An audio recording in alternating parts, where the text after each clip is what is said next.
Good morning! Hello everyone! For today's video, babalik na ulit tayo dun sa sa park. So, it's 5:22 in the morning at nagpe-prepare na po ako.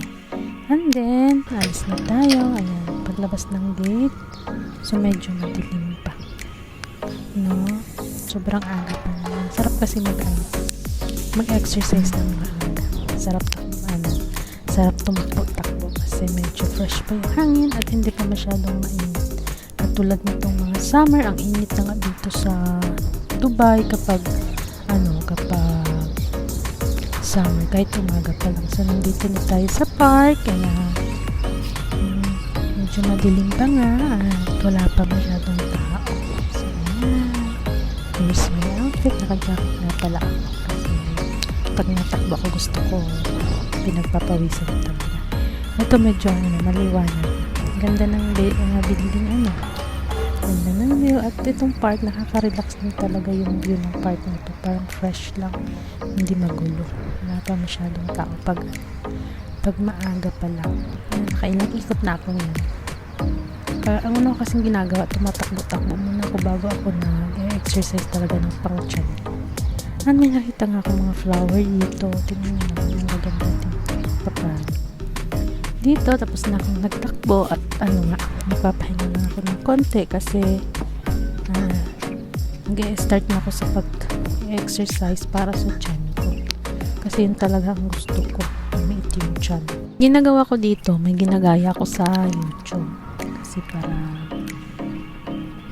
masulan ko talaga yung ginagawa niya. Ang hinahanap ko lagi is yung para sa tiyan. Kasi yun yung gusto ko talaga lumit. Yung pagtakbo ko para lang sa hangin. Para, hindi ako mabilis mapagod. Tingalin. Yun daw yun eh. Pero ito, para to sa tiyan ko. Ewan ko kung effective siya. Pero siguro naman. Kasi, ginagaya ko naman sa YouTube. May mga nag-exercise ng ganyan. Para daw to sa tiyan. Para sa arm. Mga ganun. Sana naman effective siya. Sayang naman yung effort ko. Pero kahit hindi naman kasi masyadong malaki yung tiyan ko. Kaya lang, itong mga karang araw, nararamdaman ko talagang tumataba na ako. Kasi nga, magandang buwan na rin ako walang ginagawa. Kain, tulog lang, tapos puro pa rice. Di gaya nung nasa bahay ako, ang kinakain ko lamang yung tinapay. No? So, ayun. Sana naman effective siya.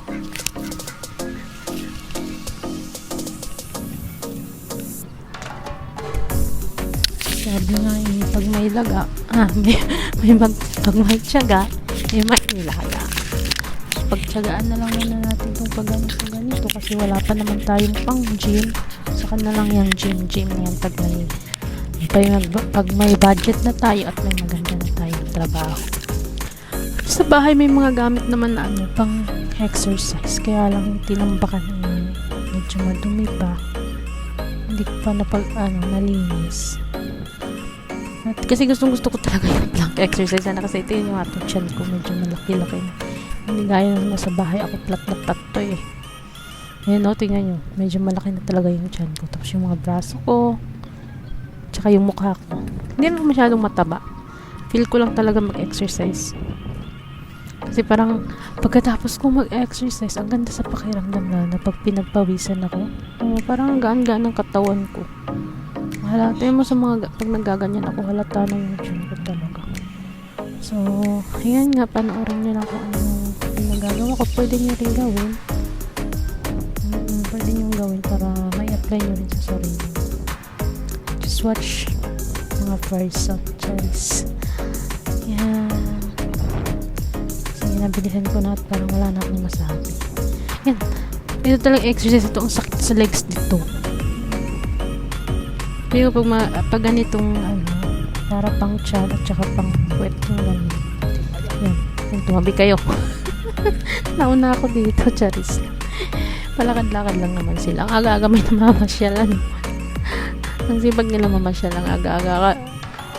Feeling ko mga pa lang yan, mga 6 or kakaalas sa isang nito. Itong oras. Pero dami-daming naglalakad-lakad. May mga magjowa pang nagde-date-date dyan sa ano. Ano kasi ako, katabi ako ng palaruan. Parang may mga nag-date-date pa. Sana all may ka-date.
Super haba ng video na to kasi nga sinundan ko talaga yung sa YouTube kung ilang minuto siya nag-exercise. Ganun din ako.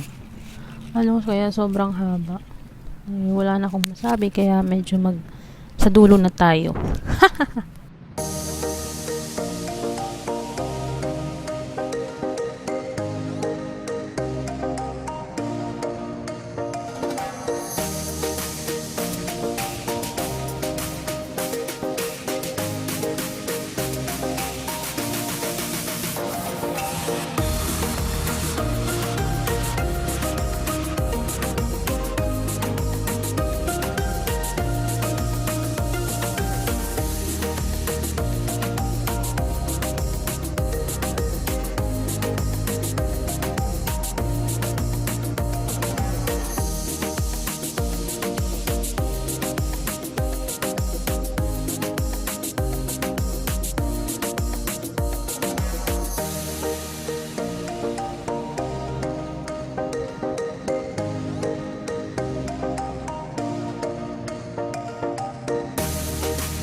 So here, tapos na nga ako mag-exercise. Papahinga na ako ng water. Magaling ngayon may tubig talaga akong dala kasi nakakauhaw. Tapos na ako dyan. Talagang pinagpawisan ko talaga ako. Sarap sa lang. Makakapagod naman. Pero, worth it naman kasi parang after, nagaan yung pakiramdam mo. Ang ganda din dito sa naupuan ko. Ganda-ganda din ng view kahit paano. Yan, may mga patan pa. Tapos may lumapit pa sa akin dyan. Sabi ko, no. Kasi nangihingi ng number. Sabi ko, no. Ayaw kasi. Siyempre, nagpo-focus. Yan, ang ganda ng view. Gana. Siguro mga 6:30 na to. Ayan naman si ako. Video naman. Nagaganda-gandahan na naman ako. Ganyan ako pagkatapos mag-exercise. Feeling ko ang ganda-ganda ko. Kaya video sa ate. Yan. So, tingnan ko na nga yung oras. At sabi ko, uuwi na ako. Hanggang alas 7 na. Kaya kailangan nang umuwi. So, sige lang. Outfit check daw. Kagagaling mag-exercise, outfit check. Bagay din yung outfit ko ngayon. Puro green. Ayan na si Haring Araw. Dito parang may tumitilaok pa na manok. Yun, pauwi na po ako. Palabas na ako ng park. At may nakita nga akong puno. Ang ganda. Sabi ko, bibidyo ako. Parang sakura baga. Wala naman. Japan sakura. Wala palang bulaklak. Char eh. Ayan, nandito na nga ako sa bahay namin. Ayan yung blue na gate na yun, bahay namin. So, ayan. Let's go home na. At lang sakit na aking mga binti. So, bye-bye. Thank you for watching.